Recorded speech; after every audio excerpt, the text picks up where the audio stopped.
Power of words, ಶಬ್ದಗಳ ಶಕ್ತಿಯಿಂದ ಹೇಗೆ ಮ್ಯಾನಿಫೆಸ್ಟೇಷನ್ ಹೋಪೊನೊಪೊನೊದ ಪವರ್ 10 ಪಟ್ಟು ಜಾಸ್ತಿ ಆಗುತ್ತೆ.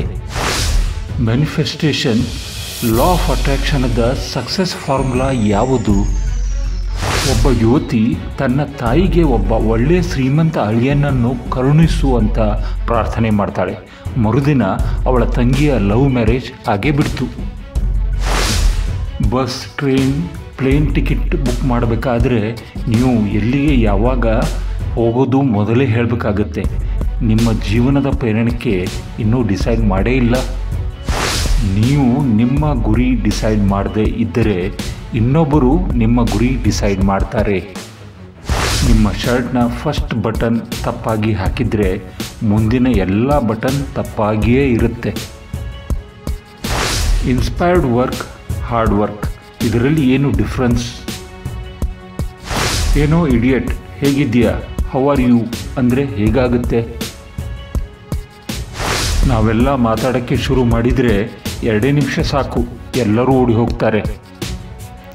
ಯಾವತ್ತಾದರೂ ನೆಗೆಟಿವ್ ಸೆಮಿನಾರ್, ವೆಬಿನಾರ್ ಇದ್ದದ್ದು ನಡೆದದ್ದು ಕೇಳಿದ್ದೀರಾ? ಸ್ಪೀಕಿಂಗ್ ಶಬ್ದದಲ್ಲಿ ಕಿಂಗ್ ಶಬ್ದ ಇದೆ. ಮಾತಿನ ಕಲೆ ಗೊತ್ತಿದ್ರೆ ರಾಜನಂತೆ ಬಾಳಬಹುದು. ನಾನು ರೋಗಿ, ಪೇಷಂಟ್, ಎಲ್ಲಿವರೆಗೆ? ಜೀವನ ಪೂರ್ತಿಯೇ? ಐ ಆಮ್ ಫೈನ್, ಚೆನ್ನಾಗಿದ್ದೇನೆ ಅಂದರೆ ನಾನು ಗ್ರೇಟ್ ಆಗಿಬಿಡ್ತೇನಾ, ಚೆನ್ನಾಗಿ ಆಗಿಬಿಡ್ತೇನಾ?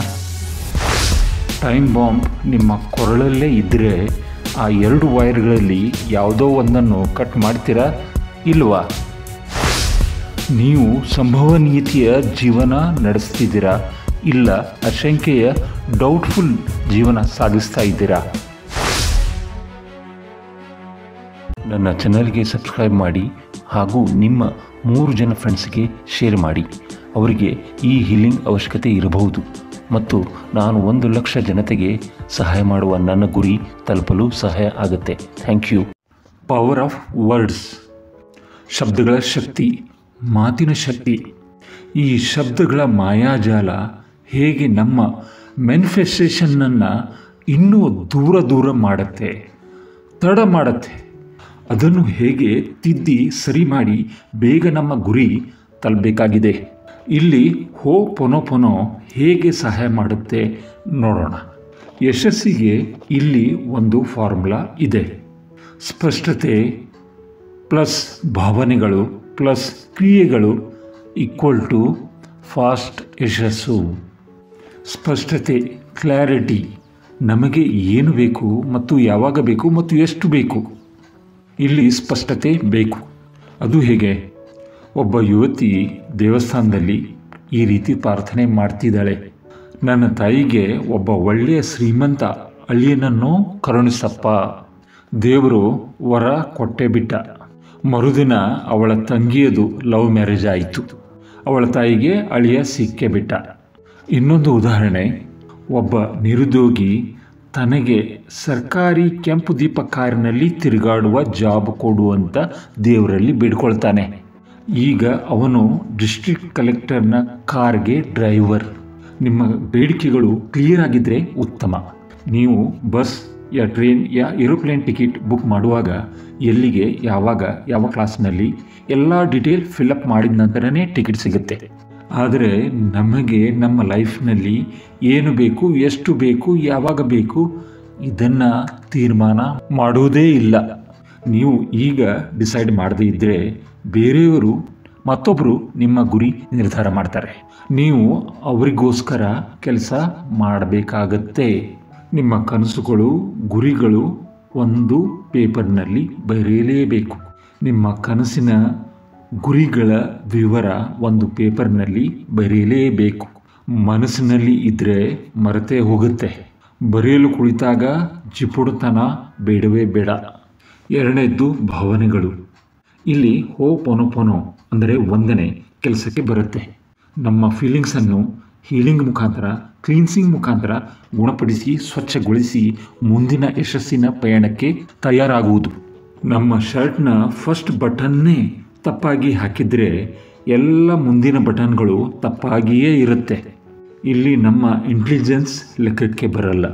ಮೂರನೆಯದ್ದು ಕ್ರಿಯೆ, ಆ್ಯಕ್ಷನ್. ಇಲ್ಲಿ ಸ್ಮಾರ್ಟ್ ವರ್ಕ್ ಮಾಡಲೇಬೇಕು. ಅಂದರೆ ಇನ್ಸ್ಪೈರ್ಡ್ ಆ್ಯಕ್ಷನ್. ಹಾರ್ಡ್ ವರ್ಕ್ ಅಂತ ಹೇಳ್ತಾ ಇಲ್ಲ, ಸ್ಮಾರ್ಟ್ ವರ್ಕ್. ಏನಿದೆ ಡಿಫರೆನ್ಸ್? ನಾವು ಮಾಡುವ ಕೆಲಸದಲ್ಲಿ ಆಸಕ್ತಿ ಇರದೇ ಇದ್ದರೆ ಅದು ಹಾರ್ಡ್ ವರ್ಕೇ. ನನಗೆ ಹಾಡುವುದರಲ್ಲಿ ಆಸಕ್ತಿ ಇದೆ. ನಾನು 8 ಗಂಟೆಗಳ ಕಾಲ ಪ್ರಾಕ್ಟೀಸ್ ಮಾಡಿದರೆ ನನಗೆ ಒಂಚೂರು ಬೇಜಾರಾಗಲ್ಲ, ಹಾರ್ಡ್ ವರ್ಕ್ ಅನಿಸಲ್ಲ. ಇದು ಇನ್ಸ್ಪೈರ್ಡ್ ಆ್ಯಕ್ಷನ್. ಉದಾಹರಣೆಗೆ ಕನ್ಸ್ಟ್ರಕ್ಷನ್ ವರ್ಕರ್ಸು, ದಿನಗೂಲಿ ಕೆಲಸ ಮಾಡುವವರು ಹಾರ್ಡ್ ವರ್ಕ್ ಮಾಡ್ತಾರೆ, ಅದಕ್ಕೆ ಪ್ರತಿಫಲ ತುಂಬ ಕಡಿಮೆ. ಈ ಲಾ ಆಫ್ ಅಟ್ರಾಕ್ಷನ್ ಪ್ರಾಕ್ಟೀಸ್ ಮಾಡುವಾಗ ನಮ್ಮ ಭಾವನೆ ಮತ್ತು ಶಬ್ದಗಳ ಮಾಯಾಜಾಲ ಹೇಗೆ ನಮ್ಮನ್ನು ಸಿಕ್ಕಿಸಿ ಹಾಕಿಬಿಡ್ತದೆ ನೋಡುವ. ನಿಮ್ಮ ಶಬ್ದಗಳು, ನಿಮ್ಮ ಮಾತುಗಳು ನಿಮ್ಮ ಜಗತ್ತನ್ನೇ ನಿರ್ಮಾಣ ಮಾಡುತ್ತೆ. ಕೆಲವರು ಹೇಳ್ತಾರೆ, ಹಾಗೆ ಮಾತಾಡಿದರೆ ಏನಾಗತ್ತೆ, ಜಸ್ಟ್ ಬೇರೆ ಮಾತು. ಏ ದಂಡಪಿಂಡ, ಇಡಿಯಟ್, ಹೇಗಿದೆಯಾ ಅಂದರೆ ಹೇಗಿರುತ್ತೆ? ಅರೆ ಏನು ಮಾತಾಡ್ತೀಯ ಅಂತ ಸಿಟ್ಟು ಬರುತ್ತೆ. ನಾವುಗಳು ಏನೇನೋ ಮಾತಾಡೋಕ್ಕೆ ಶುರು ಮಾಡಿದರೆ 2 ನಿಮಿಷ ಸಾಕು, ಇಲ್ಲಿ ಯಾರೂ ಇರಲ್ಲ.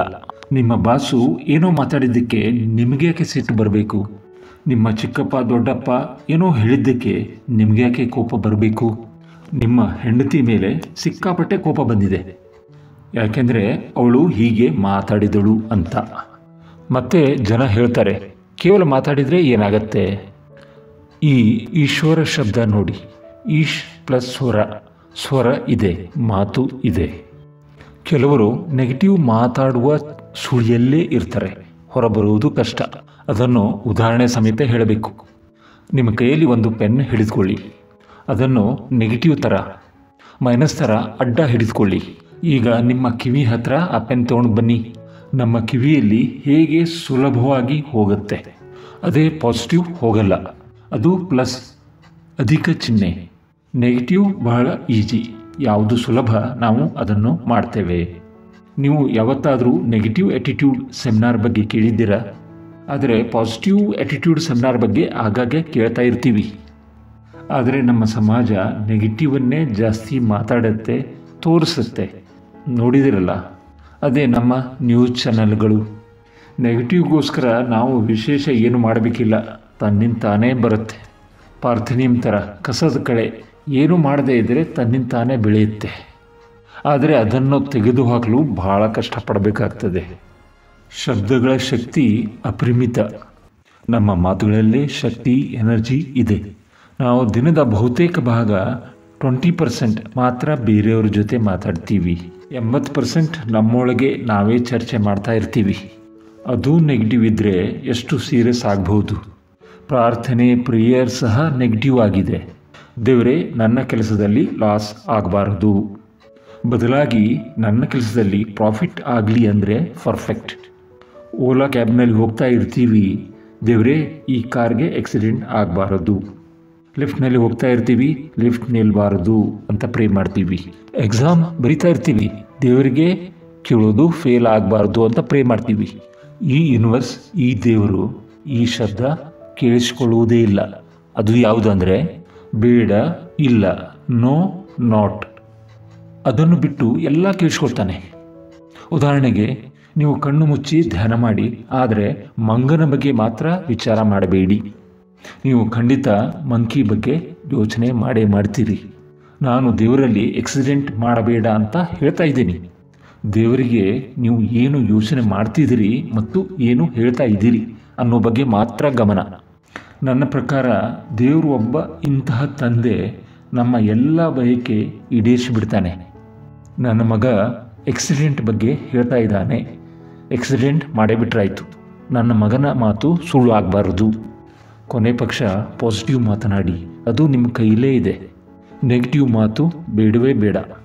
ಯಾಕೆಂದರೆ ನನ್ನ ಬಾಯಿಯ ಹತ್ತಿರವೇ ನನ್ನ ಕಿವಿಗಳಿವೆ. ಬೇರೆಯವರಿಗೆ ಅದು ಕೇಳಿಸ್ಬೇಕೆಂದರೆ 3-4 ಫೀಟ ದೂರ ಶಬ್ದ ಹೋಗಬೇಕು. ಆದರೆ ನನ್ನ ಮಾತು ನನಗೆ ಕೇಳಬೇಕಂದ್ರೆ 3-4 ಇಂಚು ಸಾಕು. ಬೇರೆಯವರಿಗೆ ನನ್ನ ಮಾತು ನಂತರ ಕೇಳುತ್ತೆ, ಮೊದಲು ನನಗೆ ಕೇಳುತ್ತೆ. ಯಾರಾದರೂ ನನಗೆ ಹೇಗಿದ್ದೀಯಾ, ಹೌ ಆರ್ ಯು ಅಂತ ಕೇಳಿದರೆ ತುಂಬ ಚೆನ್ನಾಗಿದ್ದೇನೆ, ಗ್ರೇಟ್ ಅಂತ ಹೇಳ್ತೀನಿ. ಮಜಾ ಬರ್ತಾ ಇದೆಯಾ ಅಂದರೆ ಮಜಾ ಬರ್ತಿಲ್ಲ, ಮಜಾ ತಗೊಳ್ತಾ ಇದ್ದೀನಿ ಅಂತ ಹೇಳ್ತೀನಿ. ಸಂತೋಷ ತಾನಾಗೆ ಬರಲ್ಲ, ನಾವು ಅದನ್ನು ಅನುಭವಿಸಬೇಕು. ನೀವು ಈಗ ಯಾವ ಸ್ಥಿತಿಯಲ್ಲಿ ಇದ್ದೀರಿ ಅದನ್ನು ಹೇಳುವ ಅವಶ್ಯಕತೆ ಇಲ್ಲ. ನಿಮಗೆ ಯಾವ ಸ್ಥಿತಿ ಬೇಕು ಅದನ್ನು ಹೇಳಿ. ಸಂತೋಷ, ಖುಷಿ ಬೇಕಾ ಅದನ್ನು ಹೇಳಿ. ಒಂದು ವೇಳೆ ದೇವರು ಬಂದು ಏನು ಬೇಕಪ್ಪ ಅಂತ ಕೇಳಿದರೆ ಸದ್ಯಕ್ಕೆ ನಿಮ್ಮಲ್ಲಿ ಇರುವುದನ್ನೇ ಕೇಳಬೇಡಿ. ನಿಮಗೆ ಏನು ಬೇಕೋ ಅದನ್ನು ಕೇಳಿ. ನೀವು ಹೇಳ್ತಾ ಹೋಗಿ ಅದು ಬರೋಕ್ಕೆ ಶುರುವಾಗತ್ತೆ. ಇಂಗ್ಲೀಷ್ ಶಬ್ದ ಸ್ಪೀಕಿಂಗ್, ಇದರಲ್ಲೇ ಕಿಂಗ್ ಶಬ್ದ ಇದೆ. ನಿಮಗೆ ಮಾತಿನ ಕಲೆ ಗೊತ್ತಿದ್ದರೆ ರಾಜನೂ ಆಗ್ಬೋದು. ಆದರೆ ದೌರ್ಭಾಗ್ಯಕ್ಕೆ ನಾವು ಅದನ್ನು ಮಾತಾಡ್ತೀವಿ, ರಾಜನಿಂದ ನಿರ್ಗತಿಕರ ಪರಿಸ್ಥಿತಿ ತಂದುಬಿಡ್ತೀವಿ. ನಾವು ಎಲ್ಲಿ ಏನು ಮಾತಾಡಬಾರದೋ ಅಲ್ಲಿ ಮಾತಾಡಿಬಿಡ್ತೇವೆ. ಎಂತಹ ಪರಿಸ್ಥಿತಿ ಇದ್ದರೂ ಇವುಗಳ ಬಗ್ಗೆ ಮಾತ್ರ ನೆಗೆಟಿವ್ ಹೇಳಲೇಬಾರದು. ಯಾವುದು ಅಂದರೆ ನಾನು ಮತ್ತು ನನ್ನ. ಅದು ಶಾಶ್ವತ, ಪರ್ಮನೆಂಟ್ ಆಗಿಬಿಡ್ತದೆ. ಉದಾಹರಣೆಗೆ, ನಾನು ರಾಹುಲ್ ಇದ್ದರೆ ನಾನು ಎಲ್ಲಿವರೆಗೆ ರಾಹುಲ್ ಆಗೇ ಇರ್ತೇನೆ? ಜೀವಂತ ಇರುವವರೆಗೂ. ನಿಮ್ಮ ಹೆಸರು ಸಚಿನ್ ಇದ್ದರೆ ಅದು ಸಹ ಶಾಶ್ವತ. ನಾನು ಗಂಡಸು, ಎಲ್ಲಿವರೆಗೆ? ಜೀವಂತ ಇರುವವರೆಗೆ. ನಾನು ರೋಗಿ, ಎಲ್ಲಿವರೆಗೆ? ಕೊನೆವರೆಗೆ. ಐ ಆಮ್ ಡಿಪ್ರೆಸ್ಡ್, ಎಲ್ಲಿವರೆಗೆ? ಪೂರ್ತಿ ಜೀವನನೇ. ಇದು ಪರ್ಮನೆಂಟ್ ಆಗಿಬಿಡ್ತದೆ. ಉದಾಹರಣೆಗೆ ಇಲ್ಲಿ 2 ವಾಕ್ಯಗಳು ಇವೆ, ಓದಿ. ನಾನು ತೊಂದರೆಯಲ್ಲಿ ಇದ್ದೇನೆ. ಇನ್ನೊಂದು, ನಾನು ತೊಂದರೆಗೊಳಗಾದವನು. ಮೊದಲನೇ ವಾಕ್ಯದಲ್ಲಿ ಕಷ್ಟಗಳು ಇದ್ದು ಅದರಿಂದ ಹೊರಬರಲು ಅವಕಾಶಗಳು ಇದೆ. ಎರಡನೇ ವಾಕ್ಯದ ಅರ್ಥ, ನಾನು ಪರ್ಮನೆಂಟ್ ತೊಂದರೆಯಲ್ಲೇ ಇರ್ತೇನೆ, ನನಗೆ ಹೊರ ಬರುವ ಚಾನ್ಸ್ಗಳು ಇಲ್ವೇ ಇಲ್ಲ ಅಂತ ಅರ್ಥ. ಹೇಗೆ? ನಾನು ರಾಹುಲ್, ನಾನು ಇರುವವರೆಗೆ ರಾಹುಲ್ ಆಗೇ ಇರ್ತೇನೆ. ನಾನು ರೋಗಿ, ಎಲ್ಲಿವರೆಗೆ? ಕೊನೆವರೆಗೆ. ಇದೇ ರೀತಿ ನಾನು ಒಂದು ರೂಮ್ನಲ್ಲಿ ಇದ್ದೇನೆ ಅಂದರೆ ನಂತರ ನಾನು ಹೊರಗೆ ಬರುವ ಅವಕಾಶ ಇದೆ. ಆದರೆ ನಾನೇ ಒಂದು ರೂಮು ಎಂದರೆ ಅದು ಪರ್ಮನೆಂಟ್, ಶಾಶ್ವತ. ಒಬ್ಬ ವ್ಯಕ್ತಿ ಹೇಳ್ತಾನೆ, ನಾನು ಕಷ್ಟಗಳ ಸಮಯದಲ್ಲಿ ಇದ್ದೇನೆ. ಅವನಿಗೆ ನಿಜಕ್ಕೂ ಕಂಗ್ರಾಟ್ಸ್ ಹೇಳಬೇಕು. ಯಾಕಂದರೆ ಕೆಲ ಸಮಯದ ನಂತರ ಅವುಗಳಿಂದ ಹೊರಬರ್ತಾನೆ.